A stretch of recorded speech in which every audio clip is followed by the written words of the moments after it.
Oh, okay. So we're going to finish off with our mole review, and we're going to be focusing on stoichiometry for these last 3 questions. We're going to be looking at the practice questions from section C, about molar ratios, and that's it. So let's take a look at question 8. All right. So what do we have here? We have Liam's Bentley engine burns octane. So I'm going to highlight that we have octane here. And it burns it in a combustion reaction. Okay, so that's a key term. We need to remember what it means to be a combustion reaction. So just to remind us, before we read anything else, a combustion reaction is a burning reaction, our typical burning reaction. So that means you get some sort of organic fuel, and you combine it with oxygen, and they will make, as products, water and carbon dioxide. So examples of organic fuels would be the sugar or glucose that we eat, and we breathe oxygen in order to burn the sugar we eat as fuel, and we breathe out carbon dioxide. Other examples might be, say, methane gas, and we know that methane gas burns, but you need oxygen to make it burn. Candle wax could be an organic fuel. Wood, which has very similar composition to glucose. In fact, it's primarily glucose. Or gasoline. And octane is an example of a type of gasoline we can use. Okay, so there's a lot embedded in that phrase, a combustion reaction. It tells us most of the reaction. And now we also know the fuel itself, which is in this case octane. All right, so let's finish reading the question. He burns a 30-liter tank of gas, and we know the density of octane is 0.703 grams for every liter. The question is, how many grams of carbon dioxide will be produced? So we know that when we burn fuel in a car, it produces carbon dioxide out of the back of the exhaust pipe. And so this is one of the arguments against driving as a cause for global warming, as it is a cause for global warming. Okay, so there's a lot to unpack in this question, but let's take a look through this again. What are we really trying to do? We recognize that Liam's going to burn some amount of octane, and it's going to turn into some amount of carbon dioxide. So we're going to be converting octane to carbon dioxide. So that's our main idea here. We're going from some information about octane, and we're going to find some other information about carbon dioxide. So that tells me we need to start with the octane. Okay, so I don't think this is enough room to tackle this question, so I'm going to bring a new piece of paper here. Okay, so we need to start with octane, and let's see, what do we know about this specific case of octane? Well, we know that he has 30 liters of it. Okay, so we know we have 30 liters of octane.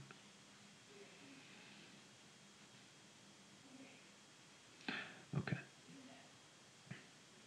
And, well, it's kind of tough to see how we're going to find grams of carbon dioxide in the end, which is where we want to get to.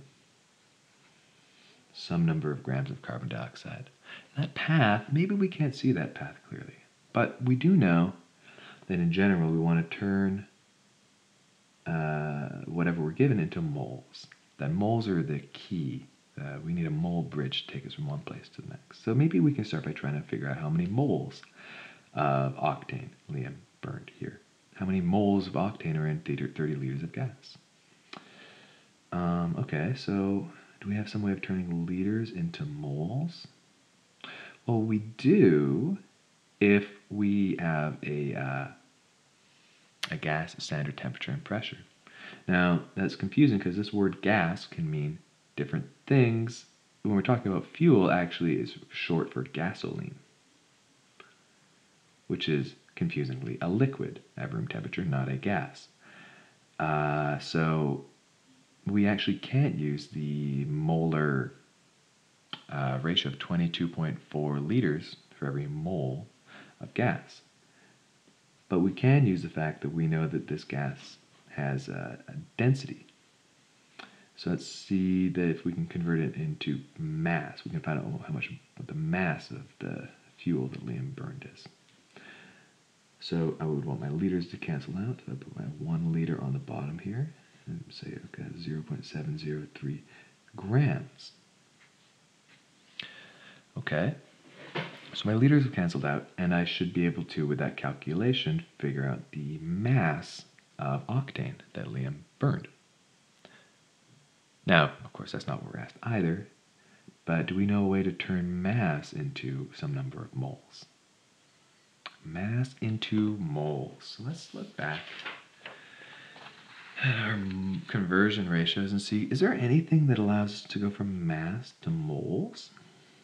And there is. The molar mass of a substance allows us to go from mass to moles or moles to mass. So what's the molar mass of octane? So let's just take a second. What's the molar mass of octane? Well, it has 8 carbons, and carbon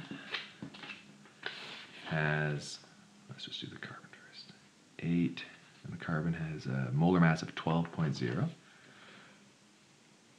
grams per mole. What's that give us? 8 times 12, 96.0. Okay, what about the hydrogen? Well, hydrogen, there are 18 of them, and hydrogen has a molar mass of 1.0 grams for every mole. 18.0 grams per mole. And if I add those together, 96 plus 18, I get 114.0 grams per mole. Okay. And that will allow me to convert the number of grams of octane we have into some number of moles. So actually I'm going to write that out there.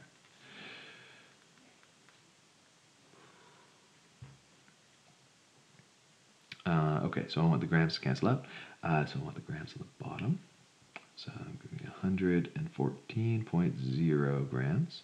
That's for every 1 mole of octane. And I think it's a good time to specify that we're talking about octane, CH818. Okay.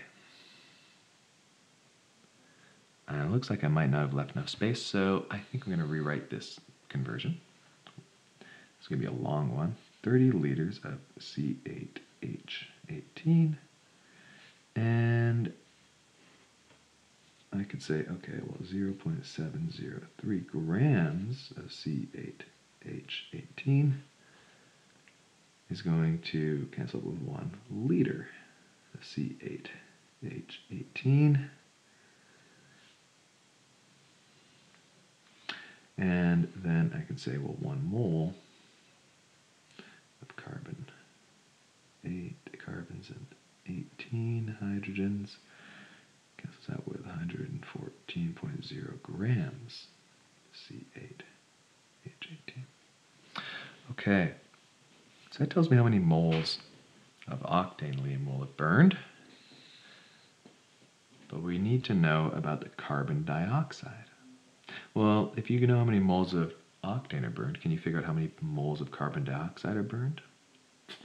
Well, yeah, we can, but not without a balanced reaction. So we're going to need to write out the actual reaction happening here. It's a combustion reaction, as we talked about earlier. Let's take a look and see if we can balance it. Okay, so the organic fuel for this combustion reaction is octane, so I'm going to write that down here.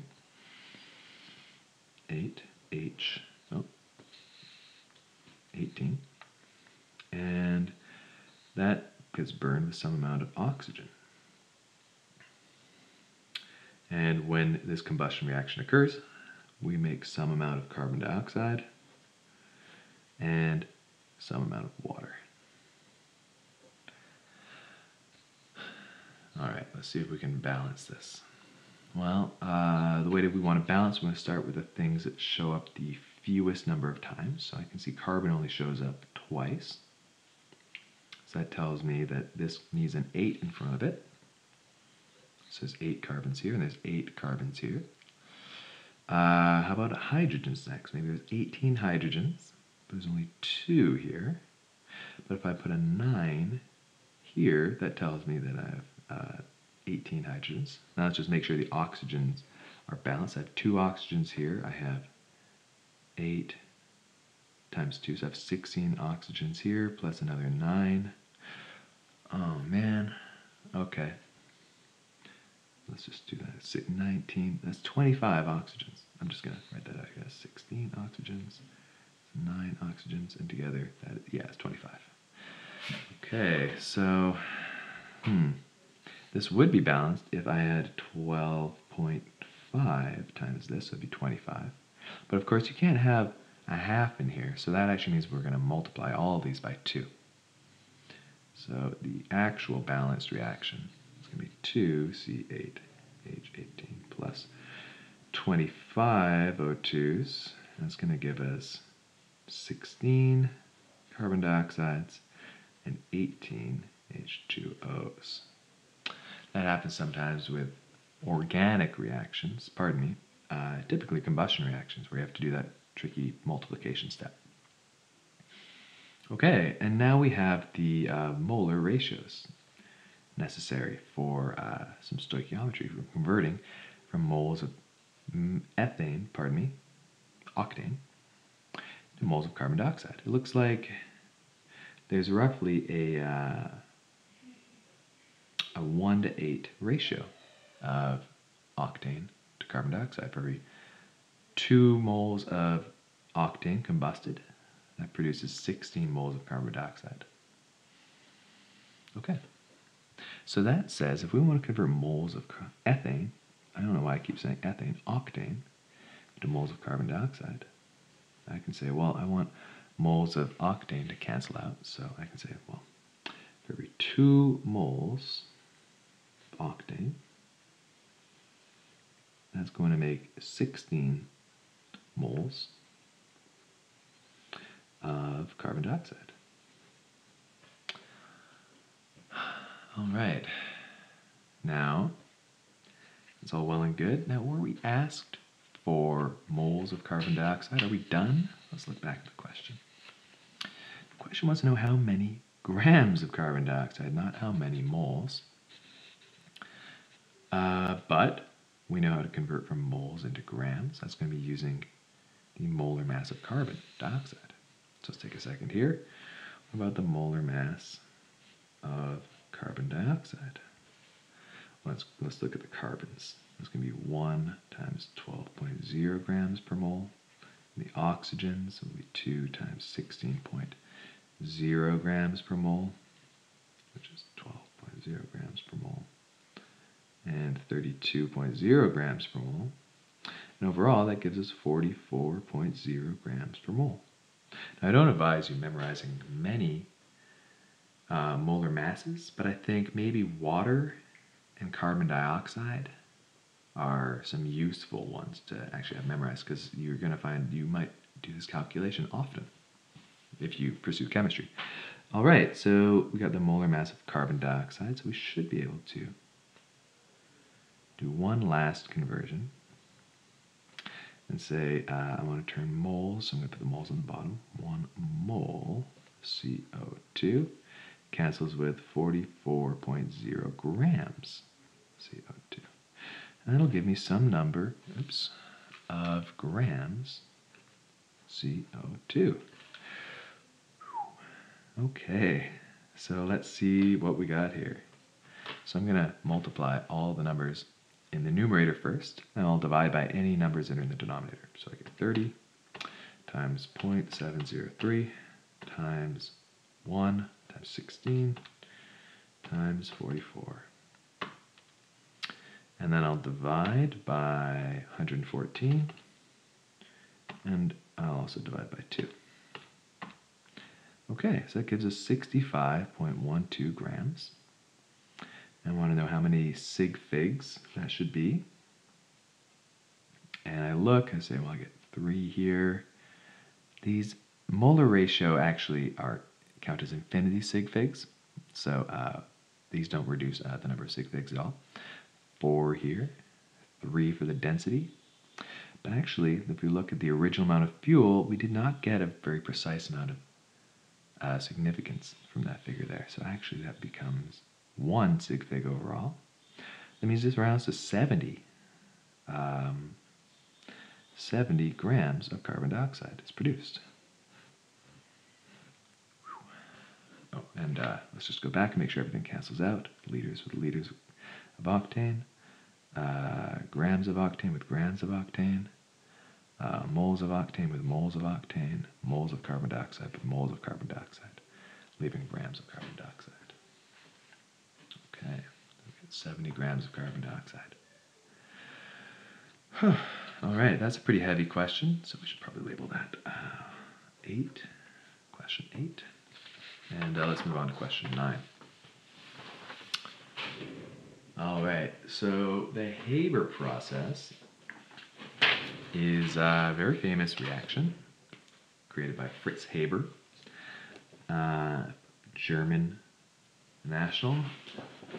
We'll talk more about Fritz Haber and his contributions to science, and also, I guess, some potential crimes against humanity later on in the course.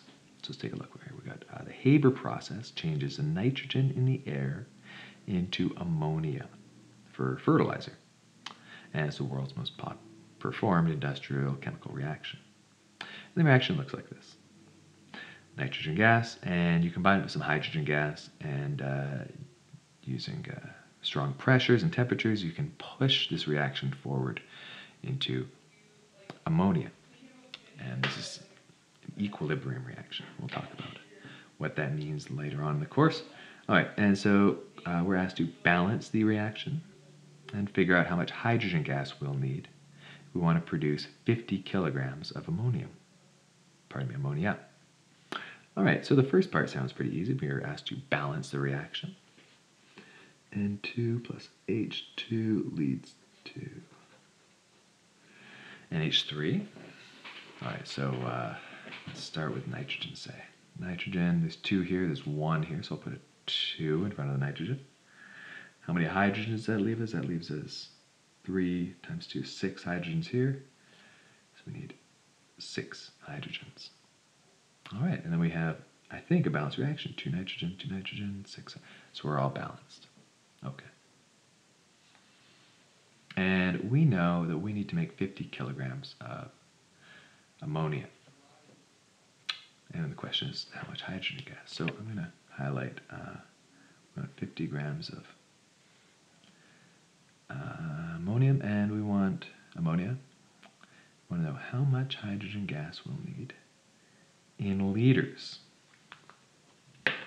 Okay. So let's find out. All right, so let's start with the value we're given. We're given that we need 50 kilograms NH3. Okay.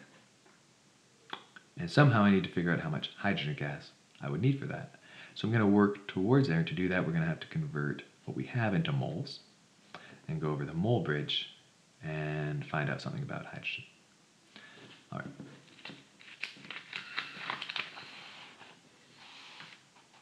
So let's start with, we're going to convert this ammonia into moles.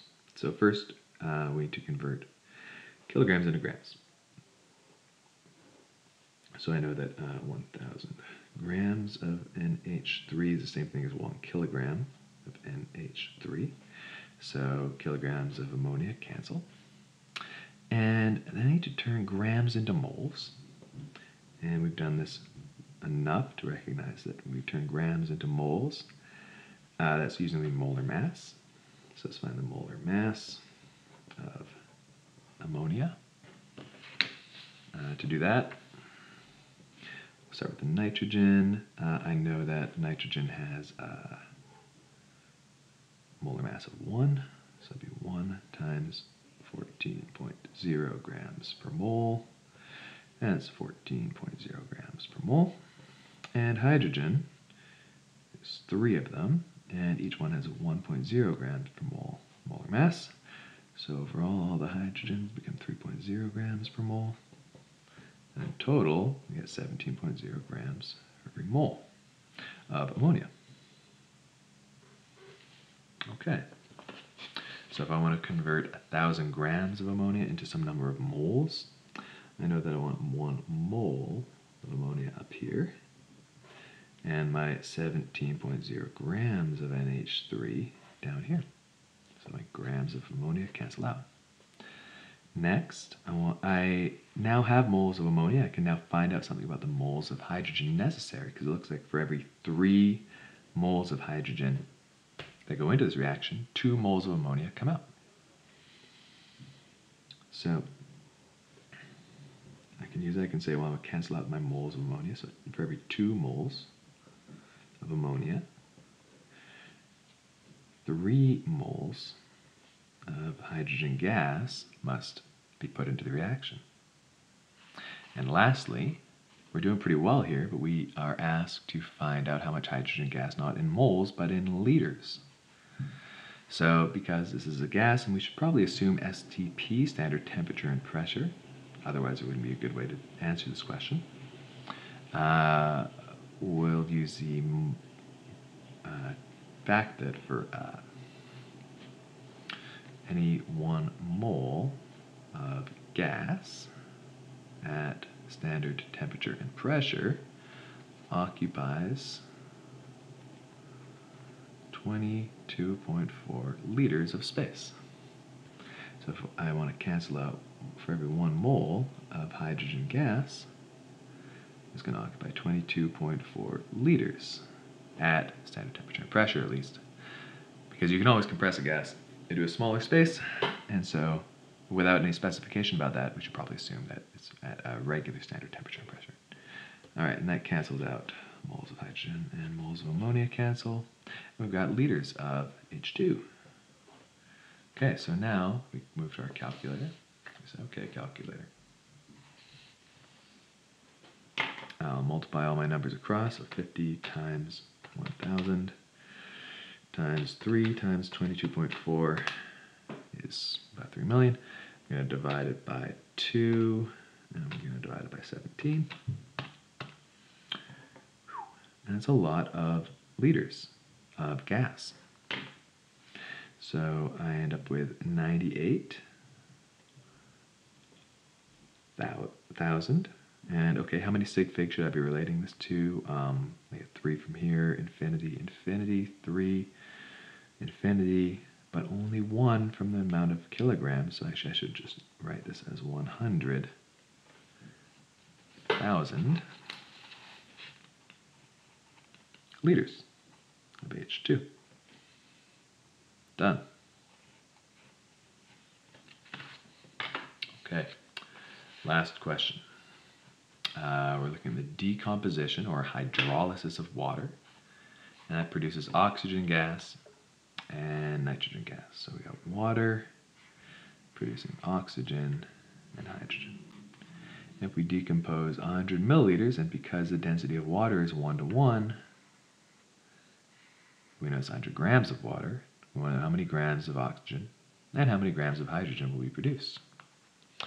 Okay, so with any stoichiometry question, a good first step is to try to write out the reaction. So it looks like we have a decomposition of water. Again, decomposition, just like combustion in question 8, is a term that we need to know, and it means that a compound of some sort is broken into its elements, individual elements. That means we're going to produce hydrogen and oxygen. And it's also important for us to recognize that when someone says hydrogen gas or oxygen gas, we need to know that hydrogen and oxygen are what we call the diatomics. They come in pairs, they live in pairs. Okay, and now we need to balance. I can see there's only one oxygen here, but two here. So I'm going to need a 2. And I can see there's 4 hydrogens here, 2 oxygens for every water. And there's 2 in total, so that's 4. So I need another 2 here. But now I have a balanced reaction. Okay. So now that we have that, we can convert from one value to the next. In this case, we're going to convert some information about water into some information about oxygen and some information about hydrogen. So let's start with, what do we have? We have 100 grams of water. Oops. 100 grams of water. All right, and we're going to need to convert that into moles of water, because always we're trying to get to moles. Now, what's the molar mass of water? So we know there's two hydrogens. 2 times 1.0 grams per mole gives us 2.0 grams per mole. And oxygen, we have 1, 16.0 grams per mole. So it gives us 16.0 grams per mole. So in total, we get 18.0 grams for every mole of oxygen. So that gives us... all right, great. So if we want to convert 100 grams of water and we want to know how many moles of water there are, then I should say, okay, well, I'm going to cancel my grams. I'm putting 18.0 grams of water and 1 mole of water up here. Great, I've got moles of water. Now, for every 2 moles of water, it looks like there's a 1-to-1 ratio between hydrogen produced from water. So let's do the hydrogen first. So I know that, I'll write that out, 2 moles of water. They produce 2 moles of hydrogen gas. And what are we asked? We are asked for how many grams of oxygen and hydrogen. Okay, so I need to convert that into grams of hydrogen gas. So let's start with take a second to find the molar mass of H2. So for hydrogen, we have 2 times 1.0 grams per mole. That gives us 2.0 grams for every mole of hydrogen gas.